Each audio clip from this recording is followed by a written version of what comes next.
All right, so before we get started, so the test guide on your lecture site has been updated. Let's take a look. So if you go to the lecture site and go to the, around the end, you will see the written test number 2 guide over here. Okay, so that one was just updated last Friday just to make sure you know where to cover for the inheritance specifically, all the way up to until Thursday's lecture. So if you go there, you will see under coverage over here, right? So these are already announced, and the last section here will be inheritance, and it will be up to and including slide 35. Okay. So if you go to the inheritance slides over there, and then you will see that 35 is the topic for polymorphism, the intuition. Okay, so that will be where you should really study until. Right, slide 35. And then from Tuesday's lecture, we're going to start from 36, which is not covered in the written test number 2. Okay. All right, so any questions you guys have?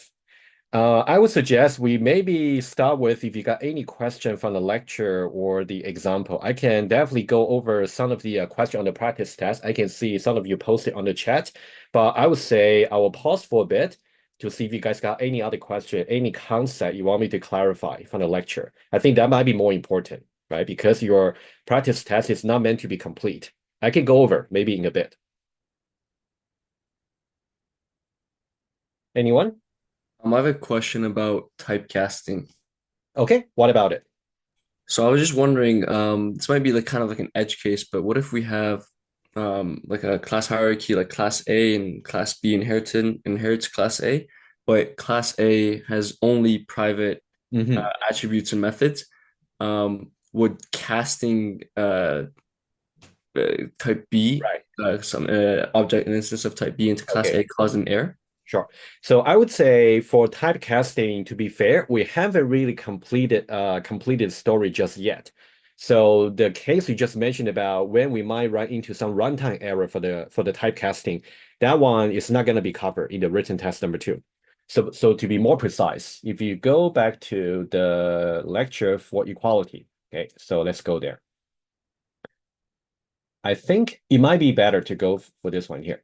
So I think it was one of the lectures. I forgot exactly which one, but let's find out. I think when I first spoke about the object equality there, typecast. Okay, there we go. All right. So for example, if I go to one of the notes right here, and I would say all you guys will have to know will be this example here that we spoke about in the class, this one here. All right. So at the moment, you don't really have to know under what circumstances you're going to run into runtime error for typecasting. So whenever you're doing typecasting, for example, if you go back to the context for what we spoke about in the class, for example, let's say point V2, you can always assume that whenever we are trying to do typecasting here from OBJ into point V2, at this point, we already know OBJ has the same dynamic type as the current objects, which is point V2, right? You can see from the previous condition over here, right? That's what we can assume.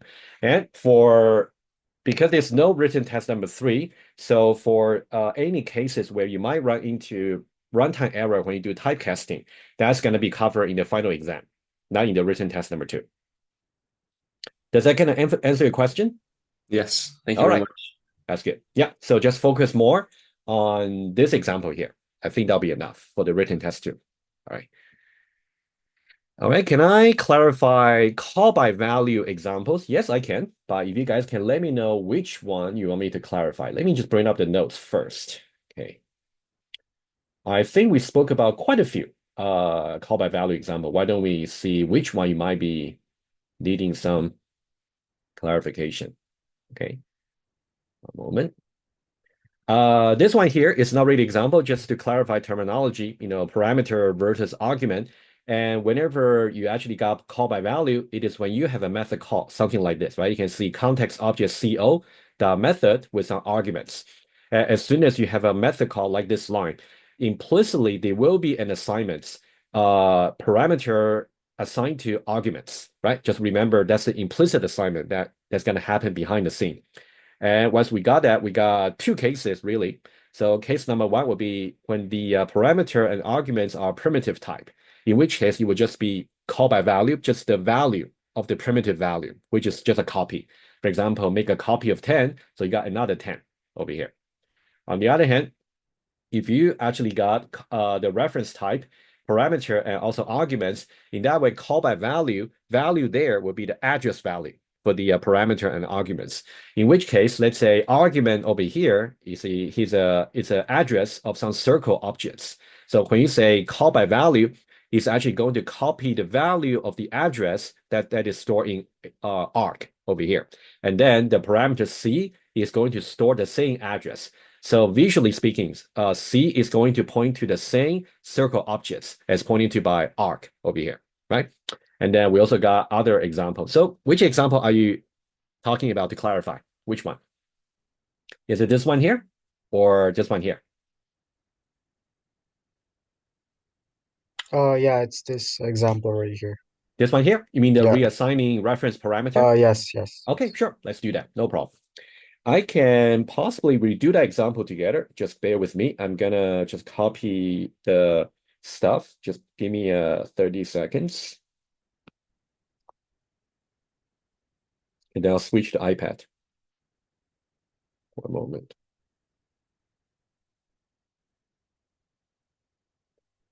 Okay, that's the reassign. There we go. Okay. Okay, I got it. Let me make a copy of it.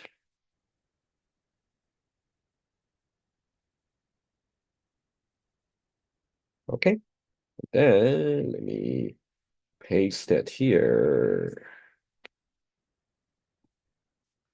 Okay, let me switch. All right, there we go. Yeah, so that's one of the examples. And the other one, which is about the other one will be very similar. So let me do this one first, and then the other one hopefully will be straightforward. So we're talking about this particular method here. And that one there is given, oh, you know what? Maybe, let me just, did I copy the right thing? Sorry, I beg your pardon. I really meant to copy the point one. Okay, let me do it again. That one is definitely primitive. So what I really meant to copy is the next page. There we go. All right. And then I'm gonna go for this one here, paste page. And let me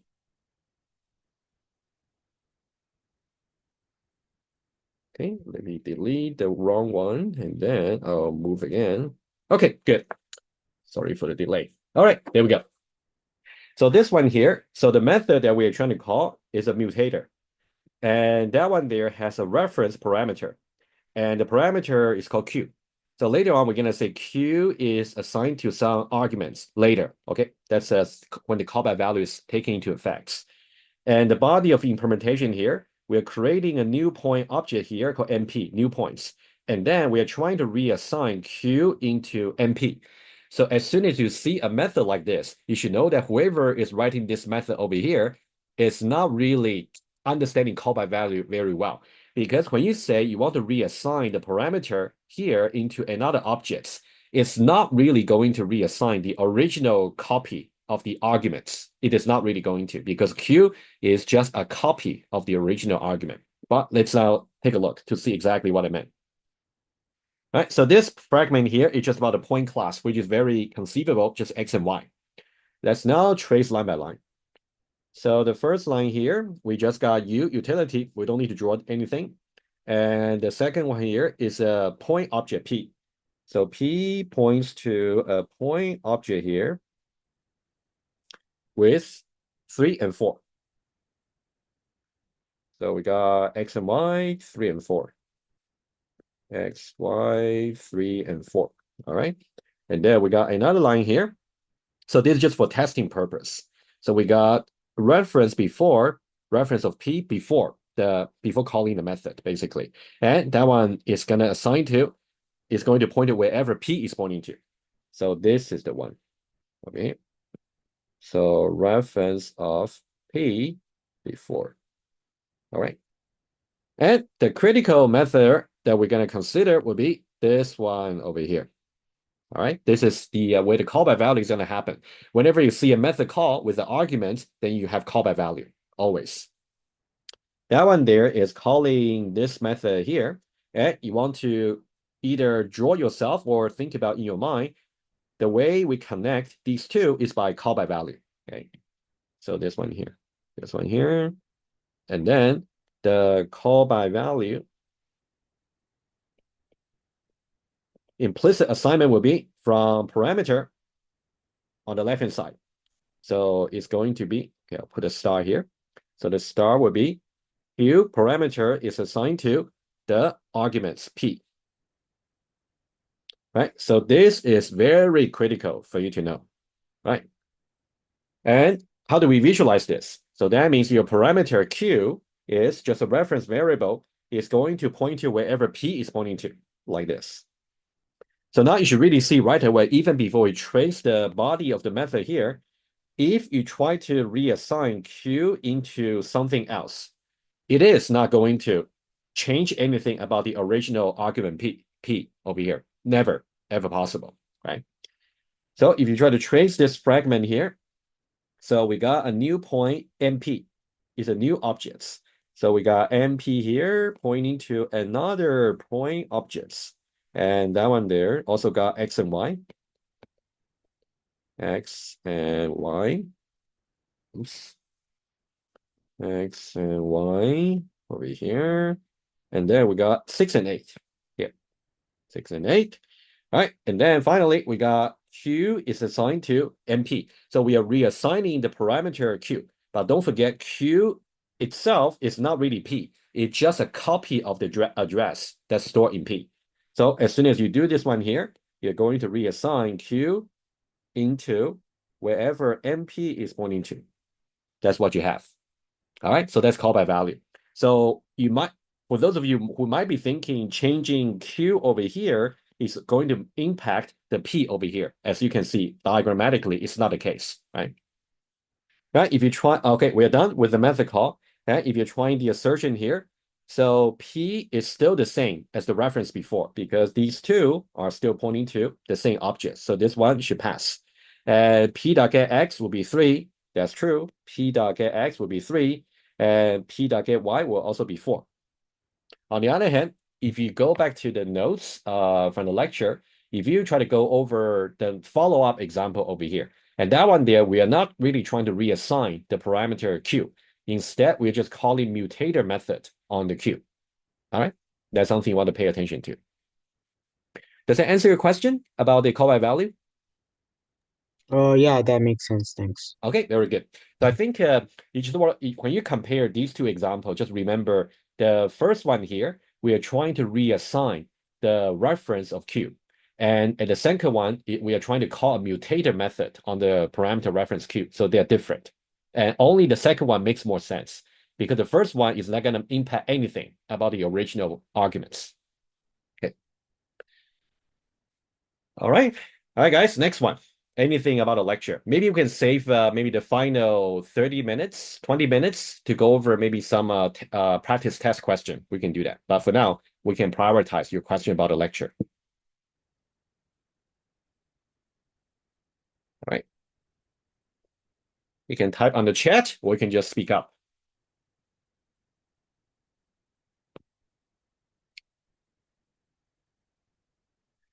Yeah, can I go over caller versus callee? Okay, sure. Are you just about clarifying the terminology, right? When you say caller versus callee. Okay, just to be sure. Okay, so I can do that. Just give me one moment. I'll set it up. Let me just get the original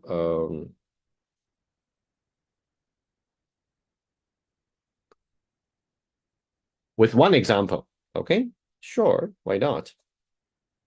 I think the example we can do would be okay, you're just confused with the terminology. Yeah, we can do the example. Yeah, sure. let me just try to find out the example that I did in the class.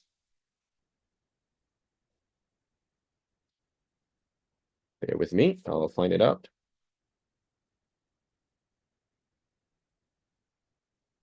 What I can do is, one moment.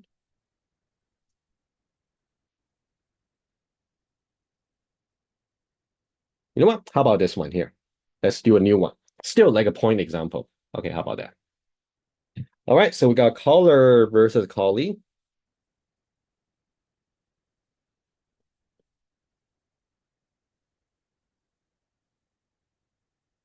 All right, let's say we have, why don't we use the student class example? How about that?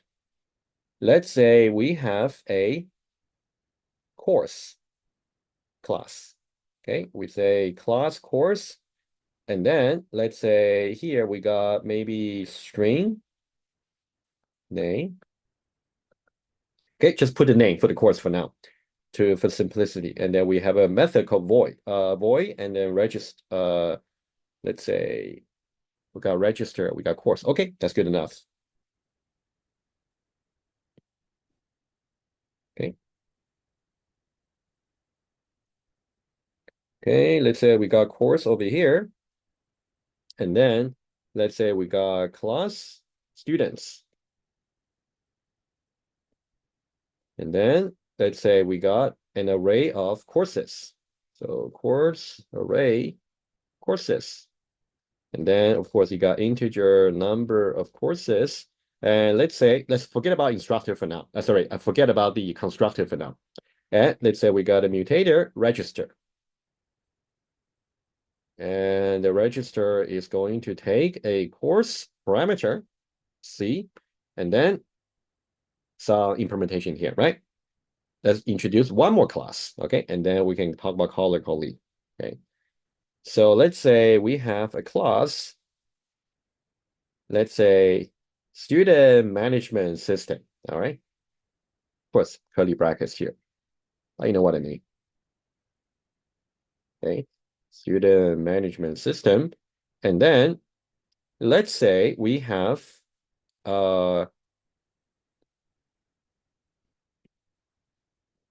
students array, SS, all right? And then let's say, again, forget about the constructor. Let's say we got one method over here. Let's say register all. Let's say we have some common course that we want to register for all the students. Let's say course C. And what that will do, it is something we spoke about in the lecture as well. Okay, so we can say SS, all the students go to, okay, of course, there should be a for loop. Okay, let me do that quickly. For integer I, 0, I less than number of student. Let's say we have such integer counter and then I plus plus. And here we can say SS at index I dot register.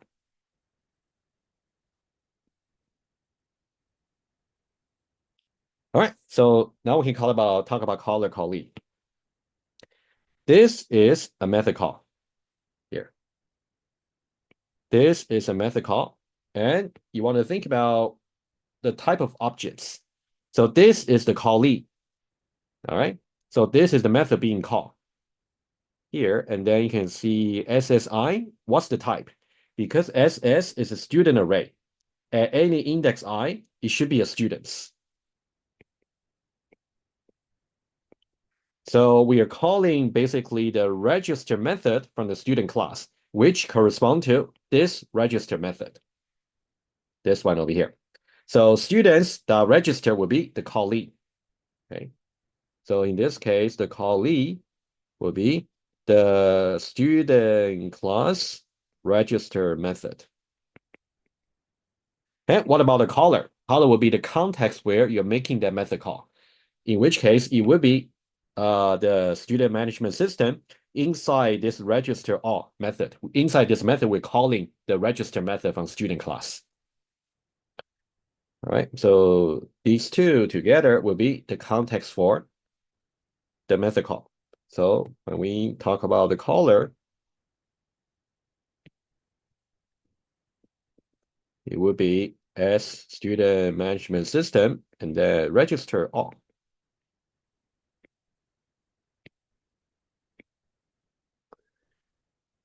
All right. Does that help about caller versus callee? Just to be sure. Yep, it's better now. Okay. Yeah. Yeah. So there's another one you can also try to go over. I believe that's in the exceptions lecture. Okay. Let me show to you.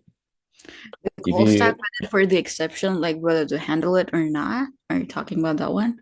Yeah, that one. Not that one. That one is good. That one is kind of symbolic, but I think the one I'm more thinking about is the bank example. So Okay. let me show to you. Yeah, I'll show you that. So it should be around the exception. Yes. Caller, callee. Okay, maybe this one here. Possibly here. Okay, let's see.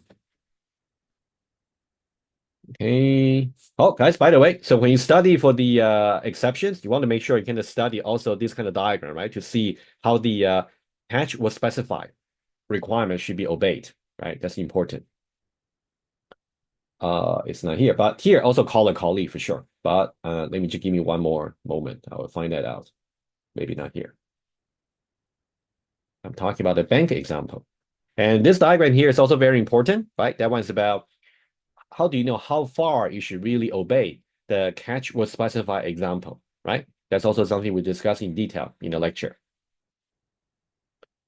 And just before, oh, this one here, okay? So you can also refer to this example here where we got account, we got bank, we got bank application. So if you're given these three classes, and you can see we got withdraw, and also we got withdraw here, and also we got withdraw, right? We got different methods here. And which one should be the caller and which one should be the callee? And that's also something we spoke about. So I think if you try to go over the example, they can further clarify about caller versus callee. Okay. All right, I can see Osama. I see your hands up. Yeah, go ahead. Question. So in one of the lecture that was object equality part 3, Mm-hmm. um, so you were testing like assert false p1 equal p2, Yeah, and you asked whether it will pass or fail, but the answer was the code will not compile. Could you go over it again? of course. Is it on the iPad notes on the slides? On the iPad notes, right? Yeah. Okay, sure. You said it's part 3. Okay, I might know what you're talking about, but let's now make sure. Okay. It should be about here. Equality.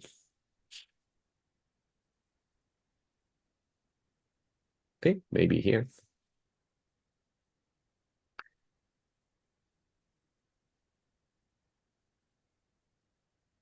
Are you more talking about this example here? Uh, it's not this one. Is it in the JUnit testing lecture or in the equality lecture? In the video, it's under object equality part 3. Object equality part 3. Okay. Let me see. Object equality part 3. And then, okay.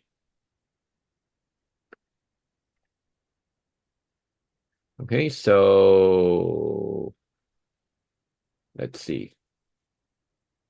Can it be somewhere here? Or I'm past already? Can it be here? If you could give me a moment, I could look over. Yeah, if you can, yeah, sure, no problem. If you can let me know, like, where, which slide I should go to. Okay, because I was like watching from the video, not from Mm-hmm. the iPad note, so I'm not sure like where is it. Uh, so we, I see. Is there any way you can, okay, so let me see. Okay, but it's object equality, right? Okay. Yeah. Okay, sure, no problem. So it should be from the slides. Okay, so if you can tell me it's not here, I presume, if it may not be here. Uh, Is it here? Not Not here. here. Okay, let me keep going. Can I give you the timestamp of the video? Yeah, no problem. If you can tell me. Yeah. So, Mhm. Which so lecture it's is on, that? Is it a yeah, lecture 11 or 12 or? lecture. If you could give me a moment. Yeah, or you send me the link on the chat. I can click on that. That's fine too. Okay, yeah, that's good. It's over here.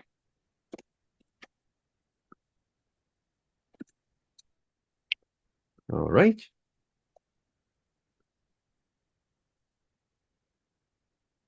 Okay, so what's the timestamp? 1728. 1728. Thank you. That works.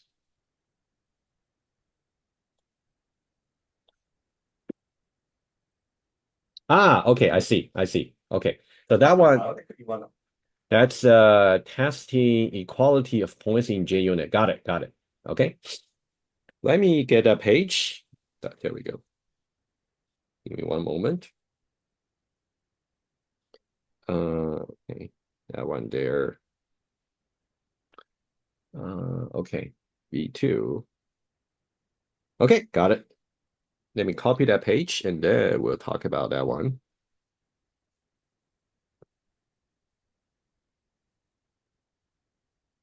Okay. And then that one there. Okay, good. Okay, let me just be sure. Yeah, there we go. That's the one. All right. Which part specifically? Do you want me to clarify? It's the first one, the first highlight. Assert false, P1 equal P2. Okay. And your answer was like it doesn't compile. Does not come. Okay, I see. Yeah, of course. No problem. I can clarify. So thinking this way. So here you're basically writing out equals equals. So whenever you're writing equals in Java, you got some left-hand side, and also you got right-hand side. If you're writing the equality explicitly yourself, so the requirement would be the left-hand side and the right-hand side should have compatible types, meaning usually the same types. But over here, you can see for P1, it was declared to be point V1. And for P2, it was declared to be point V2. These are two separate classes. So you cannot compare them directly. On the other hand, so if you try assert the same over here, if you say P1 and P2, this one here, you can see explicitly you're not really writing any equals. So it will compile. And to be more precise, the assert saying is a JUnit assertion that will take objects and objects. So you can pass anything you like as the first and second arguments. But it will boil down into implicitly, this one will be boiled down into P1 equals P2. That's why usually in the lecture I put in quotes. So what you want to think about is this will be what's going to happen behind the scene implicitly. But for you to actually write down equals between two different types of variables explicitly, you cannot do it. So that's the difference. Makes sense. Thank you so much, Professor. No problem. Okay, that's good. All right, equals is commutative, correct, yes. But equals depends. Yeah, that's a good question here. Yeah.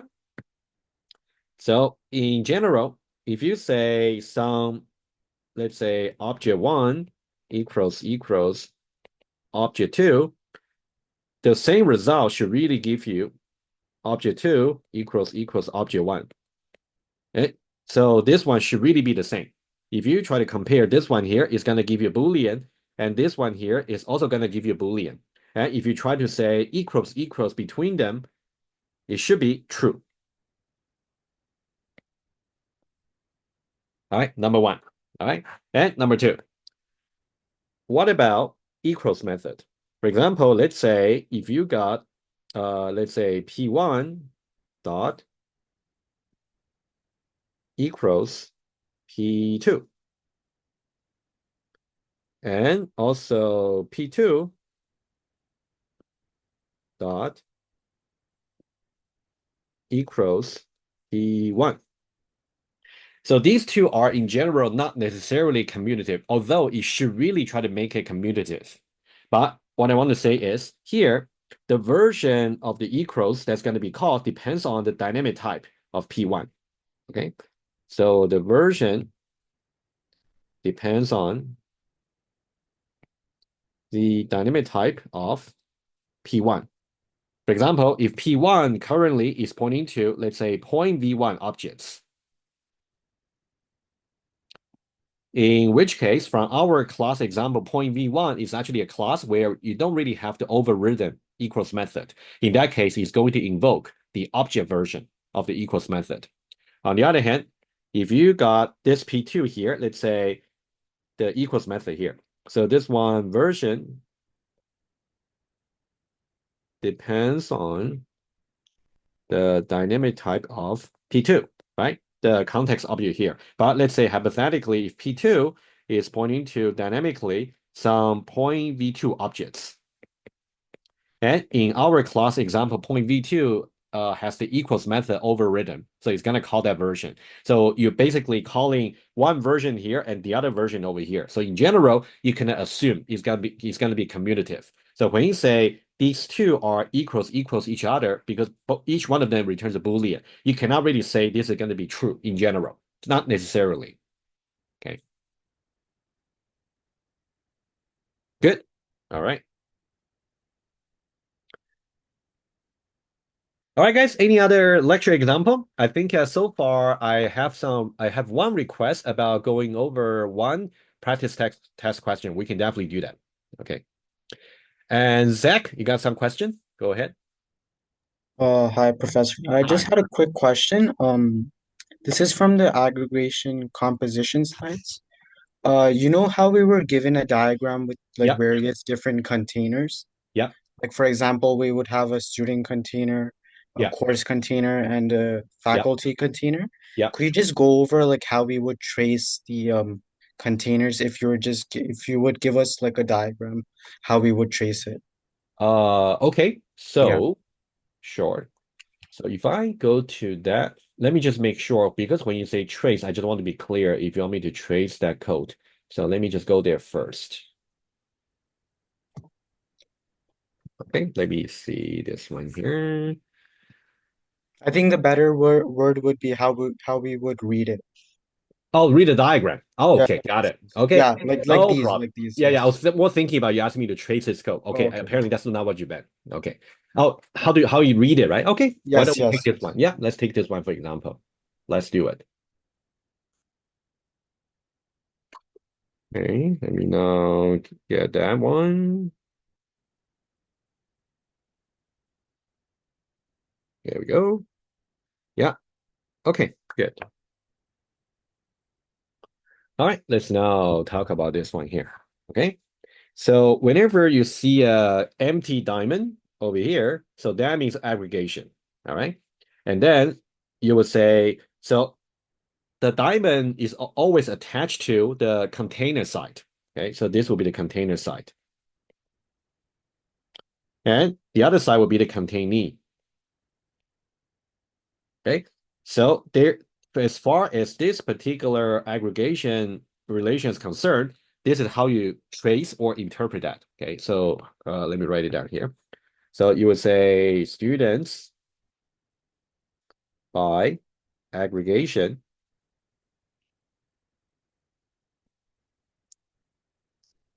has, here we got star means 0 or more. And then here's the containee is the course.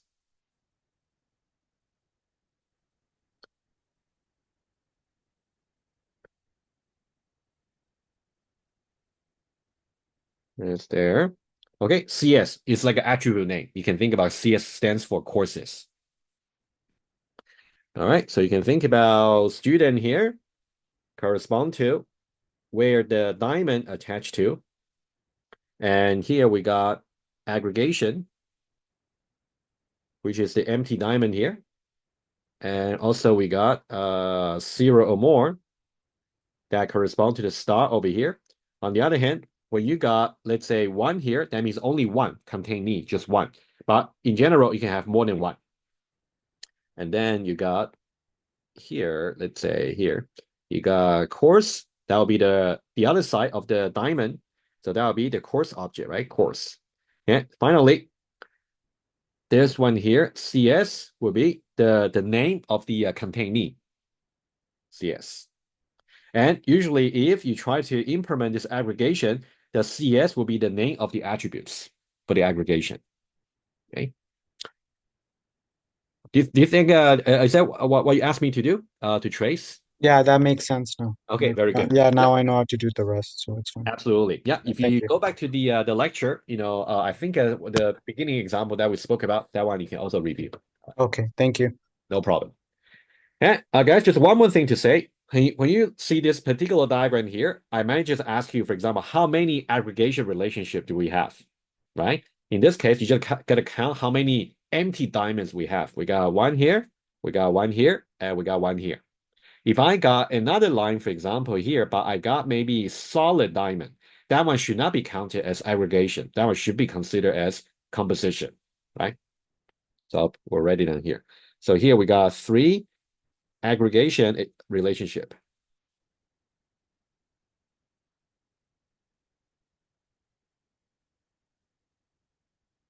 All right, good.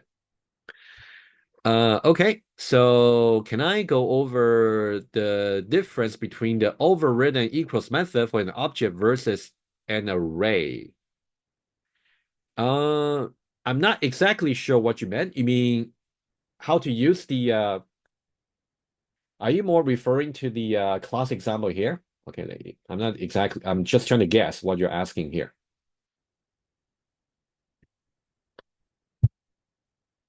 Are you more talking about maybe at the end when we spoke about, for example, this example here? Are you more talking about example like here? That one there. Okay, sure. Why not? Let's now just copy this one here. Okay.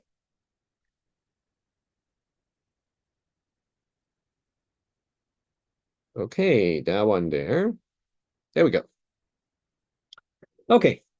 So yeah, for the detail of the equals method, I'll leave to your study, but maybe let's focus on this particular line that your classmate was having a question about. This one here. All right, so whenever you see this really is referring to the class where you're defining the equals method, right? The reciting class or context class. Okay. In this particular example, we are basically overriding the equals method in the person collector class, right? So that will be person collector. Okay. Person collector. All right. And then we are saying this the persons. Okay. The person collector class has an attribute called persons. If you go back to the slides, you will see that we do have a persons attribute here, and that's of type person array. All right. So that means if you try to interpret, let's say this one here, this the persons, we know that that one there has the type person array. All right. And because we are now in the context of a loop, you can see the I here is a loop counter, right? So we are saying that once we go to the persons array, we're going to a particular index I. That one there is going to give us a particular person that's stored in the person collector. So that one there up to I here. So that one there is going to be a person. So this is why the equals method here is really being called on a person objects. That's how we figure out, right? Similarly, if you look at other over here is basically a person collector, right? So if you look at other here, so the other here is declared to be a person collector, and that one has been casted already, right?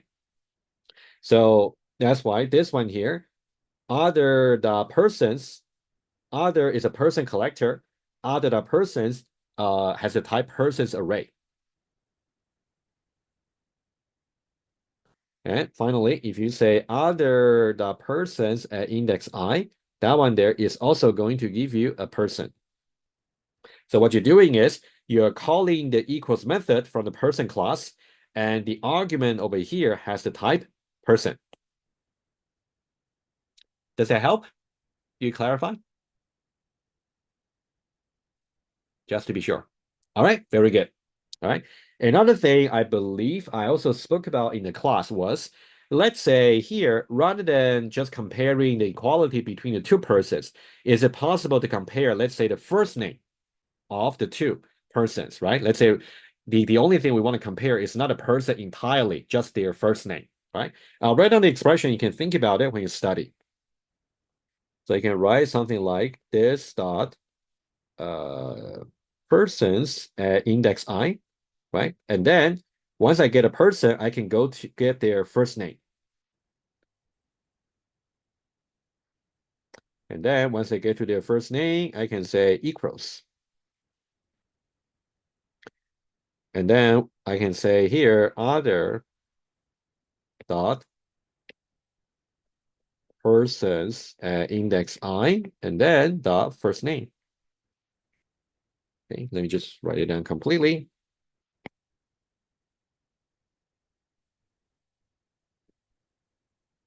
All right, good. So this equals method here is not going to be from the person class. Instead, it's going to be from the string class. So you can definitely compare and contrast this one here and this one here. So this one here, which is longer, it goes a little bit further to the first name attributes of the person. Okay, good.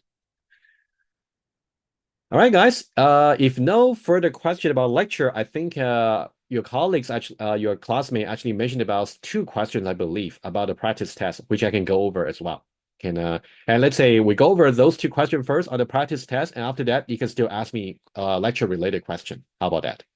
Okay. Let me just go back to the chat. I believe. Okay, I got first question one. Okay, I can do that. I believe there's another one, which would be question 7. Okay, question 1, question 7. Okay, let me go to e-class, and then so that's your practice test. If you haven't tried, you can give it a try before the morning of Wednesday. Make sure you try before then. Okay. Okay, question 1. Okay, let's look at question 1 first. Oh, sorry, that's question 7. That's definitely something we'll do. Let's do in order. Okay, let's do question 1 first, and then question 7. All right, let's now go over this one first, and then we'll go question 7. Yeah, give me one moment.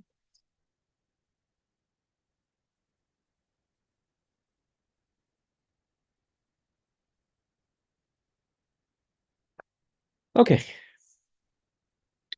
Yeah, apparently this is a call stack, and we have some caller tester main calling some method b.mb, and in turn b.mb becomes the caller, which calls another method a.ma.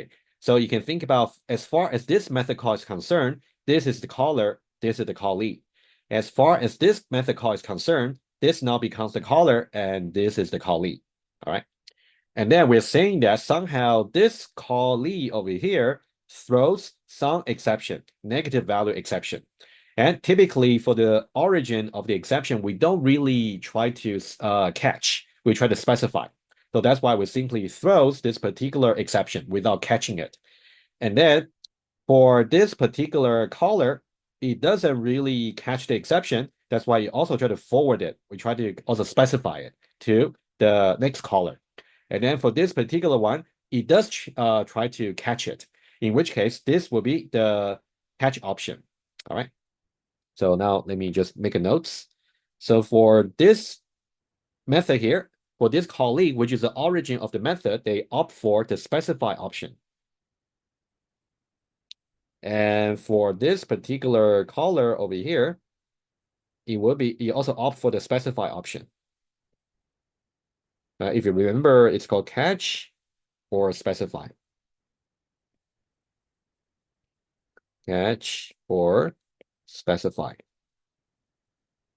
And whenever whenever a method actually opt for the specify option, that means they will put in their header throws some exception. It basically propagates the exception to the caller.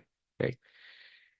All right, and finally, for this one here, for tester.main, this final one here, finally it chooses to catch an exception.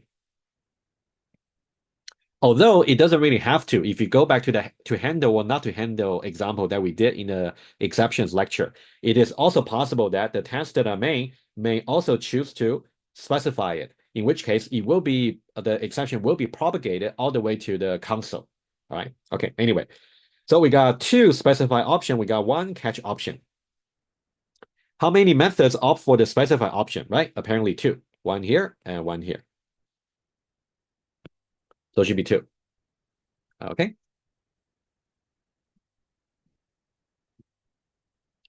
All right. So that's question 1. Okay.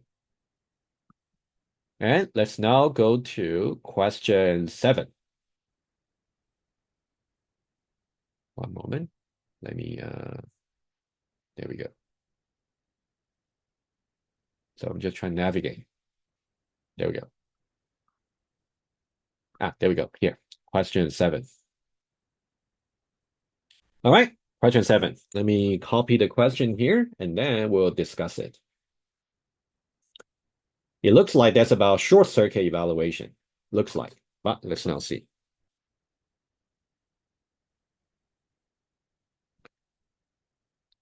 And I will encourage you guys, since this one here is really about the ampersand, so you may want to think to yourself, what's going to happen if we change the operator over here to be, let's say, vertical bar for the OR operator, right? That one should really work in a symmetric way.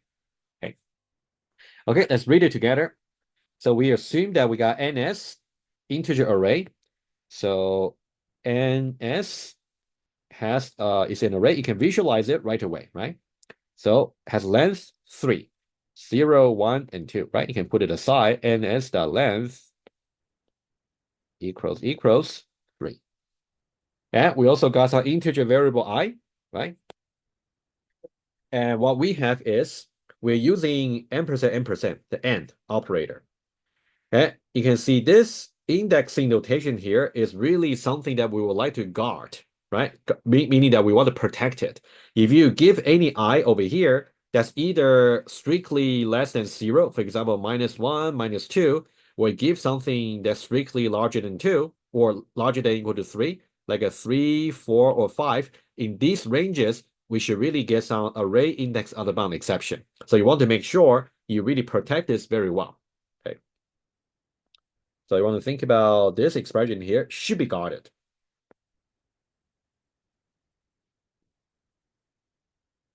Should be guarded. And the problem is, as we said in the lecture, whenever you want to guard the array indexing notation, you want to make sure you actually put all the guarding conditions before that, because for short circuit evaluation, it's going to go from left to right. So the correct layout should be something like this. So the correct order should be guarding condition number 1 and guarding condition number 2 and the array indexing. Right? So you can think about this could be guarding condition number 1, it should go first. And this could be guarding condition number 2, it should go second. The order of guarding condition number 1 and 2 doesn't really matter, but the bottom line is each one of them should really go before the expression you want to guard. All right, anyway. So when executing the above program, which of the following value or values of variable I will result in an array index out of bound exception? Apparently, what's going to happen is if, let me put it here. So you got 0 less than or equal to I, and let me copy that first, and then I'll tell you how you can see that. Modulo 2 equals 1, and I less than ns the length. All right. First of all, this is a good R guarding condition that's put correctly in the right order because it goes before the expression for the array indexing. So that means any value of I, that is, so you can think about this one here is I 0 less than, well, think it this way. Guarding condition here, this one here, the correct way to think about it is 0 less than or equal to I. That tells you I should be larger than or equal to 0. That's kind of setting the lower bound for I. And this one over here should be I should be strictly less than ns the length. Right? So this one tells you that any value of I that's actually strictly negative will be put it away. Okay, it will be a filtered out. Any value of y that's negative, well, will cause this expression to evaluate to false, and the short circuit evaluation will skip the rest, which effectively protects the array indexing notation.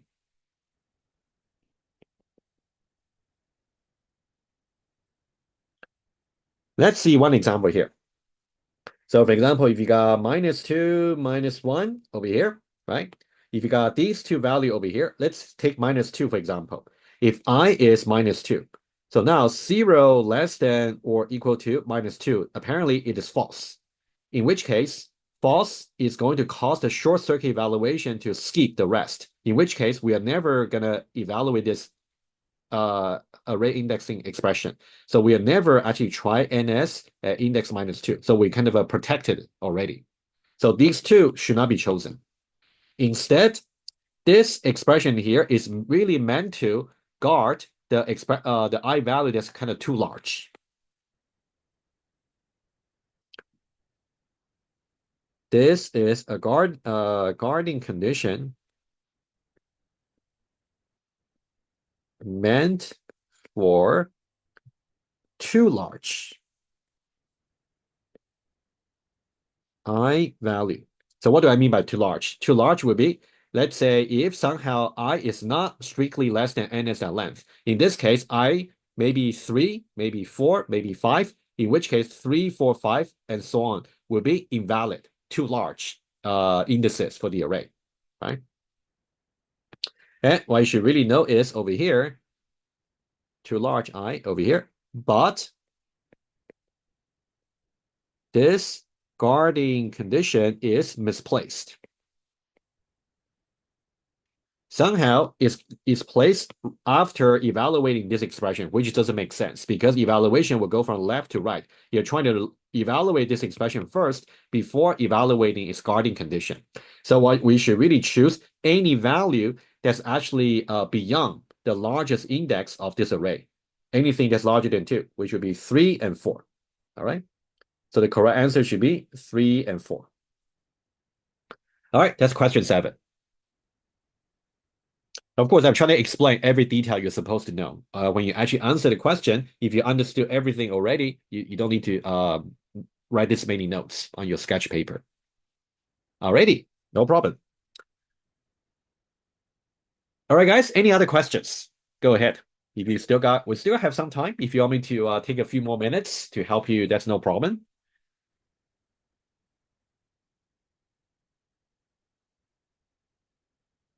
Anyone?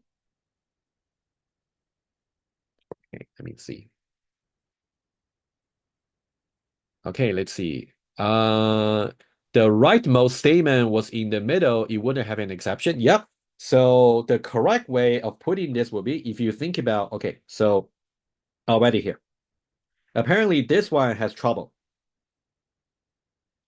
this one here is problematic because you don't really put all the guarding condition before the expression to be guarded. So what would be the correct way?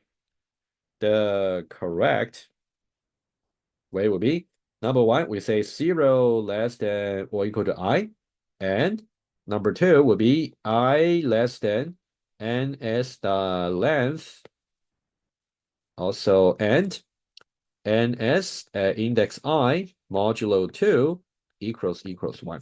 Right? So that'll be the correct way. So these two are the guarding conditions. And this one here is the expression you would like to guard. And the lecture example that we did is about division by 0, like an integer division. So this is just another common case you want to guard, which is array indexing. Okay.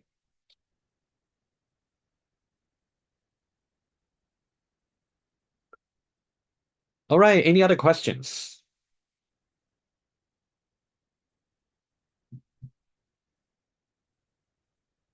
All right. All right, guys, if no more, I would say, yep, refer to the test guide for the exact coverage for your written test number 2. I would say doing the practice question will be very beneficial. You can definitely see the format for the actual test, but don't forget, that one is not meant to be complete. And you definitely want to go over all the cover materials. Go over the slides, go over the notes. If you got any other question, I still got my office hour tomorrow and also Tuesday. You can still come to me and talk to me. Right. So how many questions? I still don't know yet because I haven't really got time to really get into it. But I would say it might be very similar to what you had in written test number 1. I know you got 40 minutes allocated, so I'll make sure the question you assign will be reasonable. Okay. Yeah.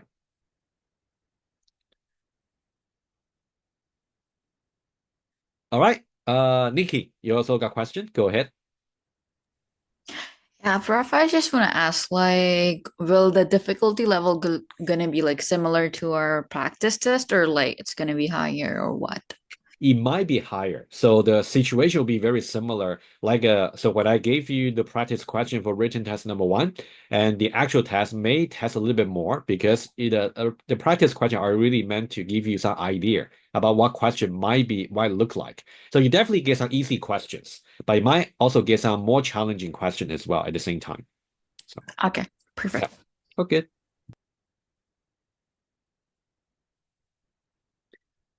Alrighty, guys. Thank you so much for coming. And if no further question, yeah, good luck to your study. And then I'll see you on will this be posted? Yeah, I'm gonna do that tonight. Yes, I'll post the video and then I will post the video for you guys.